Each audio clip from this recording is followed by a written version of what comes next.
குழந்தைங்களே, இன்னைக்கு நாம் வித்தியாசமான பாடம் படிக்கலாமா?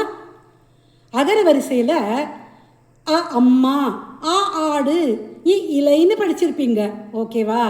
ஆனால் நாம் இன்னைக்கு ராமாயணம் மகாபாரதத்தில் வரவங்களை அகர வரிசையில் பார்ப்போமா?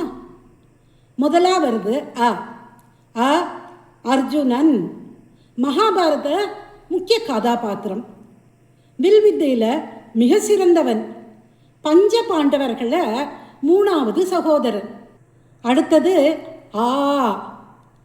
மகாபாரதம் ராமாயணம் ரெண்டுலேயும் வரும் கதாபாத்திரம் யாருன்னு சொல்லுங்க பார்க்கலாம். யாரு?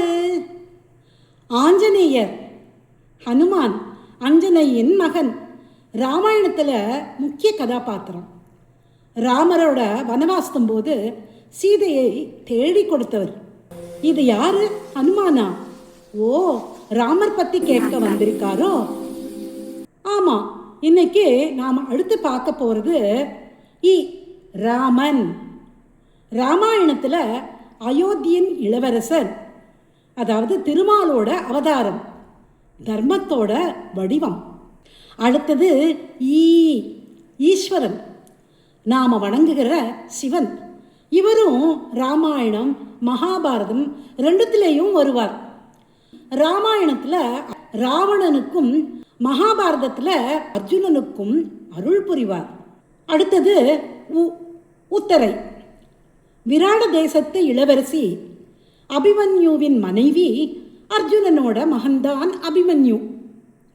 ஏய் சோமு, என்ன கொட்டாவி விடுற? தூக்கமா? தூக்கத்திலேயே 14 வருஷம் தியாகம் செஞ்சவங்க தான் ஊர்மிளா.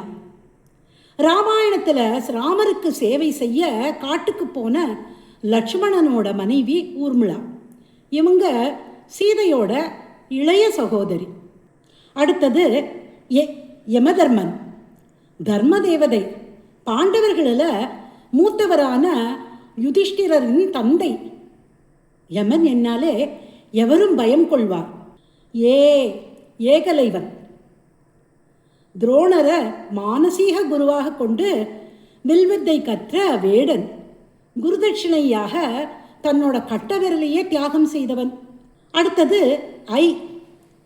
ஐவர், மகாபாரதத்தில் வர பாண்டவர்கள் 5 பேரையும், அதாவது யுதிஷ்டிரர், பீமன், அர்ஜுனன், நகுலன், சகாதேவன், இவர்களை குறிக்கும் சொல். பஞ்ச பாண்டவர்கள்னு அழைக்கப்பட்ட இவர்கள் 5 பேரும் மகாபாரதத்தோட முக்கிய கதாபாத்திரங்கள். அடுத்தது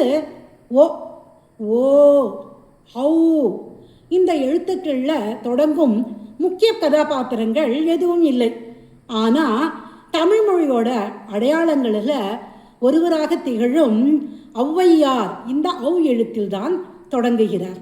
குழந்தைகள் முதல் பெரியவர்கள் வரை அனைவரும் இன்றும் படிக்கும் ஆத்திச்சூடி, கொன்றைவேந்தன் போன்ற நீதி நூல்களை தந்த பிற்கால ஔவையார். முருகப்பெருமானிடமும் விநாயகரிடமும் நெருங்கிய தொடர்பு கொண்டவராக புராணங்களிலும் இவர் முக்கிய பங்கு வகிக்கிறார். என்ன குழந்தைங்களே, இந்த எபிசோட் சுவாரஸ்யமாக இருந்ததா?